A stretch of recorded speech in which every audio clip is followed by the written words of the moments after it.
about Marshall. Everybody, well, most people know how I feel about Marshall. We have somewhat of a tenuous relationship. But let's start out, let's try to make friends with Marshall through the Garnets. Now you notice that these two guys, we have the deputy, or deputy, and then down here we have the deputy too. Right? So we have two different kinds. Now this first deputy, obviously the first one, and I'm looking, I thought it was a 15, but we're actually dealing with a 112, which is kind of interesting for the deputy. And the deputy 2 is a 212 as well. Now these are 6L6 based, which of course, for those of you that know me, I just can't get enough of that 6L6 tone. Now most of these, since Garnet came in the late, well let's say the early mid-60s, because Gar was, as you know, almost every amp manufacturer, he was a radio repairman. That's where a lot of these guys cut their teeth and got their knowledge, was repairing radios and various tube things, because you know back in the day everything ran on tubes, fridges ran on tubes, everything ran on tubes. So as we move into something very cool like the deputy, what you'll find is it's got that 6L6 bright tone, but this one's very cool because it's taking things that were made in the past, and one of the biggest amps in amp and tone folklore is the 59 bassman. Well, one of the cool things is that the 59 bassman had 4 inputs. It had 2 channels, but each channel had 2 inputs. Well, what you would do, and a lot of guitar players got hip to, is you would take what's called a jumper cable, just a small little 1/4 inch, and you plug from one channel into the next. So let's say you go from 1 into 2, and then plug your guitar cable into 2. Well, now you have 2 volumes. So what you have is 2 somewhat different tone characteristics on each channel, but the real thing is the grind. Now, this thing is all about the grind, and the beauty of Gar's ingenuity is that he added a mix input, so that you don't even need that little jumper cable. And of course, as musicians, we love to forget things, right? We love to break things. So to have one less cable and one less thing to bring to the gig, I dig it. So now this one has an interesting addition. We now have mid-range that we can start tweaking. On lots of amps you find bass and treble, but with the mid you can really start to shape a lot more tones than you could with just an amp that has, let's say, 1 tone knob like our little G10, or the bass and the treble like almost every other amp on the market. Let's take this thing off of standby and let's see what we got.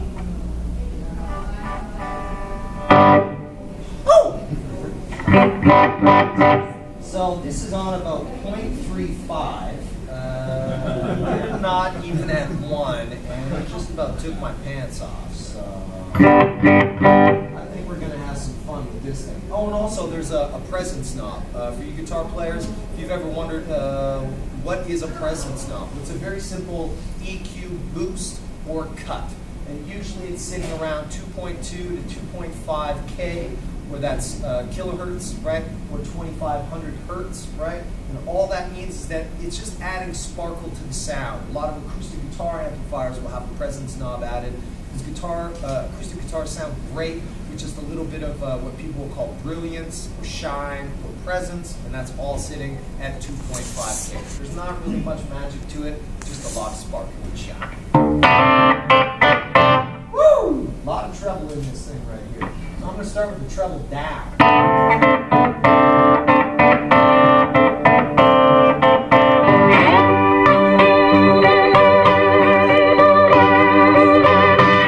Not bad. Now if we pin this mid-range, what happens?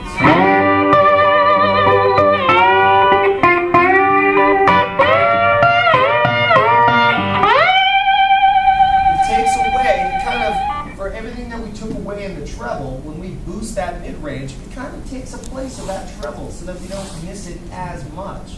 Now there's a combination here. Now, without looking at the back, again, I'm assuming this is a ceramic. Where's my man Brian? What was this? Was this a? That's the original. It's the original. Yeah. So there you go. So there's a perfect example of that original, really sizzly, really cutting top end. Now there's this an effect known of amplifiers that have a lot of treble. A lot of guys call it ice pick. And that, all that means is that somebody's hitting you in the ear with an ice pick. So it feels awesome, right? Very awesome. I can't stand it myself. So most amplifiers, it's not surprising that I roll the treble off completely and start from there, because the treble I just can't do. Yeah. Try the other channel, because one's an ice pick and the other's not. You're only playing with one right now. Exactly. Yeah. Exactly. So it's quite a difference between the two. Exactly. So now this is 0.35 on channel 1. So let's move to channel 2 and see what we got there. Look at that. With all the same EQ settings, we have none of that ice picky sort of tendency. So again, that guard ingenuity going on here that we can then blend the treble side, right? So you have not only the trebly kind of characteristics of channel 1, but you also have this somewhat low pass, right, or high pass roll off, something like that. So you have these two different tone characteristics, but also the grind characteristics. And when I say grind, what I'm referring to is pushing tubes to the point that they cry and they scream and they want to go home to mama. So now when you do that, they are going to start creating harmonic content. And all that means is that whatever your original note or whatever your original notes are, this amp is going to be adding notes and extra things in there. But this is going to be pleasing to our ear because it's going to be done in a musical way, as opposed to just a computer saying, oh, let's put this here. No, it's actual electrons and a whole variety of different things. That's why I find amps so cool, is that they all get made in generally the same way, but there's 100,000 variables that you can do to tweak a circuit which could or could not change that amp greatly.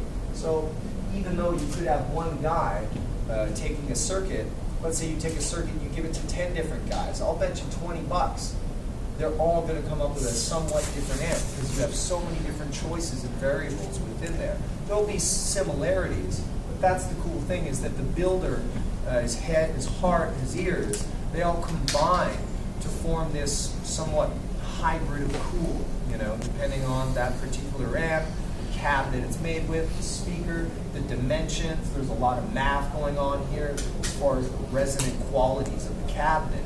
So we have a bassy tone right there. But what happens if we bring in a bit of 0.35 on this channel 1? Let's see what happens. Yeah. That's very cool.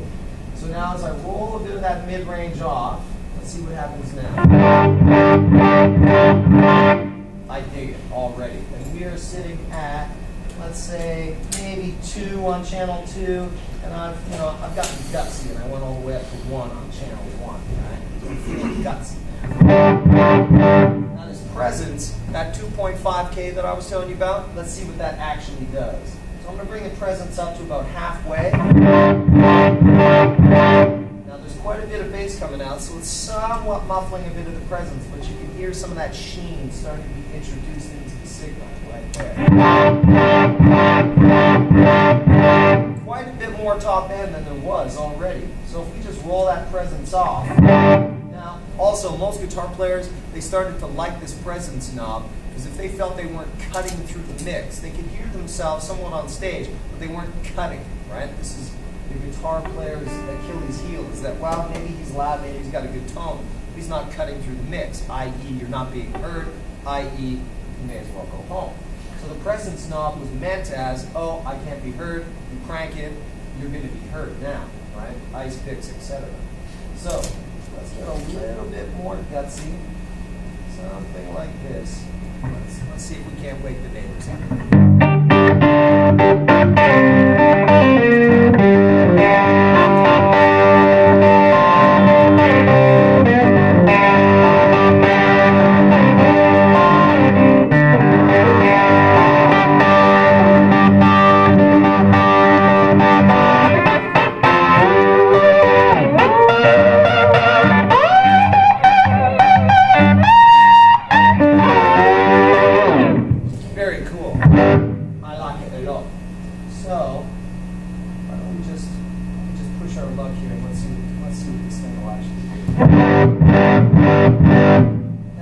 treble that I rolled all the way off, I actually don't have much of a problem with it now in mixing these two channels. Now again, this is Gar's ingenuity right there. I haven't seen any amp, I'm almost willing to say, if not very few amps, have actually had the ingenuity to think, well, why don't we just have that channel open so you can just plug right in and dial your tone instead of having to have a lead with the jump.